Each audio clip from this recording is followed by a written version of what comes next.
So Gatsby comes back from France, and Tom and Daisy are still on their wedding trip. And Gatsby wanders around Louisville. This is Daisy's hometown, and it's as if he's trying to retrace the love for her, and but there's just nothing left. And it's there's just like something that there's something about her in the town, so he's like drawn to it. This is just as Daisy's house had always seemed to him more mysterious and gay than other houses, so his idea of the city itself. So there's something about the city which is her, even though she was gone from it, was pervaded with a melancholy beauty. Okay, we have to remember that Gatsby's dream of Daisy and material wealth they're all in together. If you have to ask yourself, if Daisy hadn't been so rich, with all her beautiful clothes and her lovely house, would Gatsby have been drawn to her? And I think the answer is probably not. So this idea of wealth and success, and Daisy is just one and the same. So he left feeling that if he searched hard, he might have found her, and that he was not leaving her behind. Okay, he is not going to leave Daisy. He's not going to move on in life. And he has no money, and he's forced to be on a bus. He's really quite down and out, and he sees her face everywhere. And it's almost as if, you remember I talked about her being a holy grail. There's something almost religious about his love for her. And it says here, the track curved, this is he's on a bus, and it was going away from the sun, which as it sank lower seemed to spread itself in benediction. Benediction is when you bless someone over the vanishing city where she had drawn her breath. And everywhere she went, even a place where she breathed, that is a place that's like holy to me. And he's this is very interesting. He stretched out his hand desperately as if to snatch only a wisp of air. He's after something which isn't there. It is gone. You cannot, once a moment is gone, it's gone. You can't get it back, no matter what. But it was all going by too fast now for his blurred eyes, and he knew that he had lost part of it, the freshest and the best forever. So he does know deep down inside that he's lost something forever, but he's not prepared to come to terms with it. Now we're going back to the present. Well, the present. It's not really the present, but this is when Nick is at Gatsby's house, trying to keep him company, trying to comfort him. And the gardener says to Gatsby that he's going to drain the swimming pool. He's going to take all the water out of the swimming pool because it's the end of the season. And Gatsby says no. He tells Nick he hasn't used the pool all summer, so he's going to go in the pool, which we'll see is very meaningful later on. And again, it's this idea of running after something that's already gone. Actually, the summer's at an end. It's almost too cold to swim. It's not the season anymore. But Gatsby wants to go in the pool, the same way as Daisy has already committed herself. She's married. She's a mother. No matter, even if they have an affair, it will never come back what they had before. But Gatsby can't come to terms with it. He's just not realistic. And Nick he's torn. He wants to go. He doesn't want to go. He doesn't want to leave Gatsby. And finally they do part. And this is their final goodbye. And Nick says, I'll call you at noon. And Gatsby says, I suppose Daisy will call too. He will not come to terms with the fact that she's not going to be in touch. If she hasn't been in touch by now, she's not going to be in touch with him. So they say goodbye, and Nick feels that he really wants to say something nice to Gatsby. He does actually like him, and he says to him, they're a rotten crowd. You're worth the whole damn bunch put together. And I think he's obviously referring to Tom Buchanan and his friends from that upper class. Okay. Definitely Gatsby is worth a hell of a lot more than Tom Buchanan is friends. And it's interesting. He says, he said it was the only compliment I gave him because I disapproved of him from beginning to end. You know, he doesn't agree with the way he lives his life. He doesn't agree with the decisions he makes, but I think he genuinely likes him as a person. And then we have the Gatsby smile. He breaks out into a smile, and we have this vision of Gatsby with his beautiful pink suit, and we're sort of, you imagine, you're zooming out. I think it's done quite nicely in the movie, as they two say goodbye.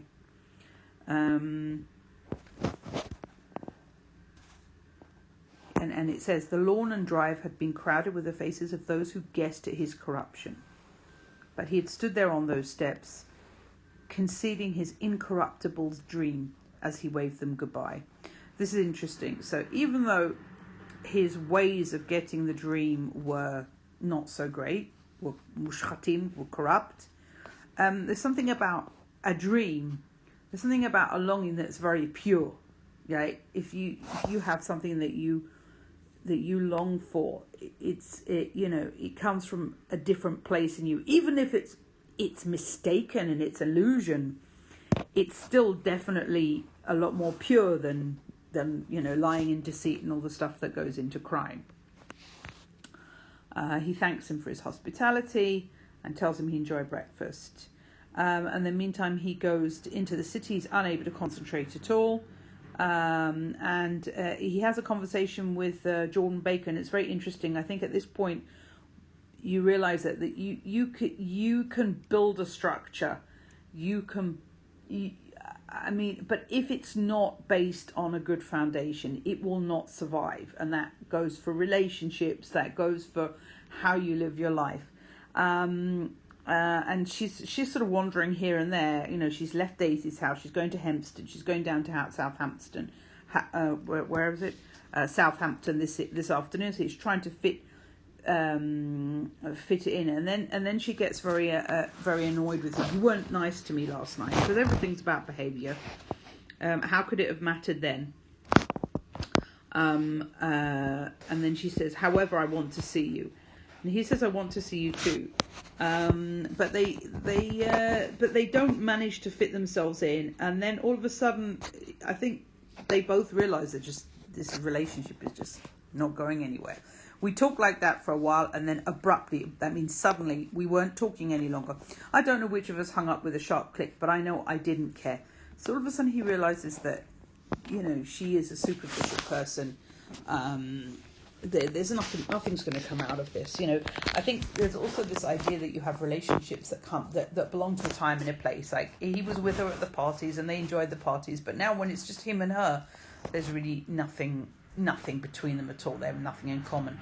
I couldn't have talked to her across a tea table that day if I never talked to her again in the world. Also, he's got all these things in his head, which he can't really talk to her about. So he realises that they really don't have that much in common. So he calls Gatsby's house a few minutes later. The line's busy. He keeps trying, and this is cute. Finally, an exasperated Central told me the wire was being kept open for long distance from Detroit. Remember that during the 1920s, you shared a phone line with other people, so you couldn't always get through to who you wanted to because the line was being taken by someone else. And he goes back on the train. Then this is interesting because I don't,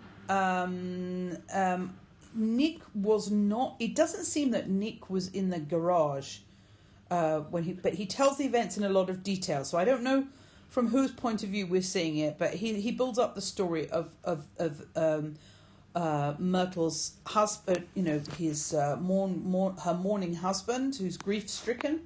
And he's telling this because he's passing the ash heaps on the train, so this is a reminder of the other side of the story. So now we're going to a different place altogether. They had difficulty in locating his sister. Who is the they? This is the people who are connected to Myrtle. And Catherine is Myrtle's sister. Why do they have to locate her? Because they want her to come to the funeral. So she was she had gotten completely drunk. She was barely able to understand anything. And she was taken in a car and driven to the wake. The wake is when you sit around the body. It's an Irish tradition, and it's like guarding the body of the deceased until the funeral. So there's a lot of people hanging around the garage, and George Wilson is really in a bad way. He rocked himself back and forth on the couch outside. You know, when you're like you're so taken by grief that you just rock your body back and forth. You just can't deal with yourself at all. So there were people with him, and different people coming and going, and they tried to calm him down. And then at 3 o'clock, I imagine it's 3 o'clock in the morning, Wilson's incoherent muttering changed, meaning he was muttering and saying stuff, but nobody could understand what he was saying. And now all of a sudden something changes, and he starts talking about the yellow car, because this is the yellow car that killed his wife. And he announced he had a way of finding out whom the yellow car belonged to, and then he blurted out that a couple of months ago his wife had come from the city with her face bruised and her nose swollen. Well, we remember when that was. So he's making connections. But when he heard himself say this, he flinched and began to cry. Flinched is like ikavets, in the pain at the memory. Oh my God, again in his groaning voice. And so then they try and use the religious card to calm him down. They ask him if he had children. They ask him if he goes to church. They ask him if they could get a priest. And this is also very interesting because this is the first time we have a mention of religion in the whole thing.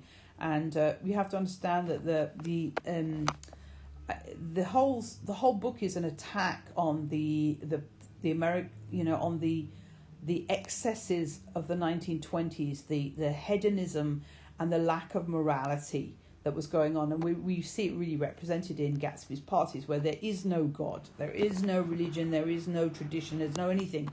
And so now they're moving, they're reaching for religion as a way of calming him down, but he doesn't really want to hear of it.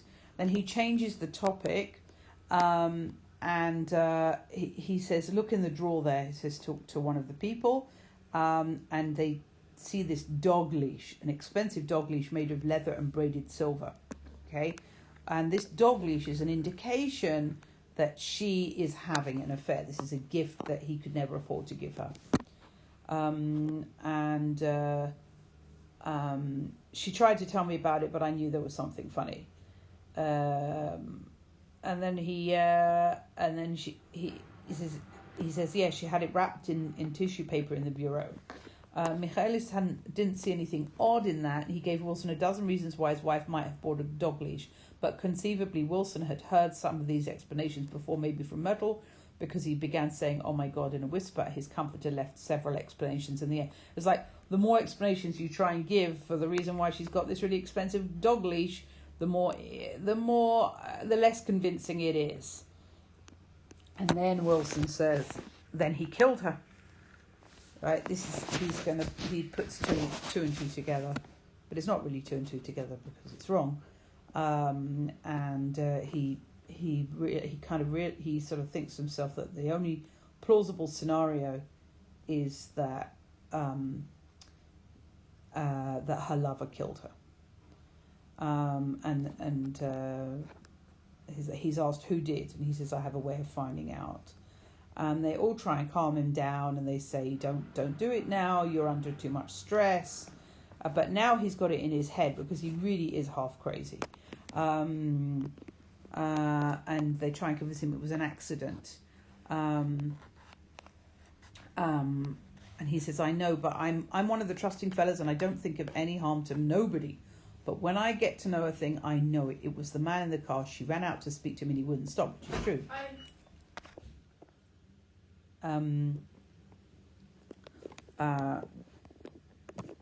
Michaelis had seen it too, but it hadn't occurred to him that there was any special significance as she runs out to the car. He thought that Mrs. Wilson was running away from her husband rather than trying to stop the car. And then they're trying, maybe there's somebody who you could call to talk to, but we're not going to get anything out of this thing out of Wilson's head. He is completely obsessed. And then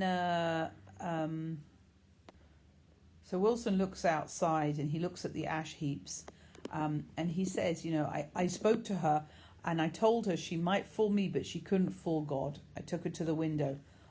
So he points at the eyes of Dr. T.J. Eckelberg, and the way he sees them is that it's like God sees everything. They are the eyes of God looking down on you.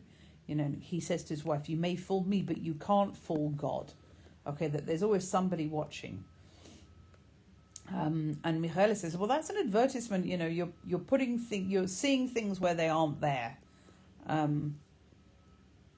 We get to 6 a.m. One of the watchers brings breakfast. They've been up all night. Michaelis is completely exhausted because he's also been up with him. And he goes back home to sleep. He comes back and Wilson is gone. All right. So now we kind of go fast forward. His movements, he was on foot all the time, were afterwards traced to Port Roosevelt and then to Gads Hill, where he bought a sandwich that he didn't eat and a cup of coffee. Okay, so now they're trying to piece together what happened. So we know that something bad happened, obviously, and we're trying to piece together how it happened.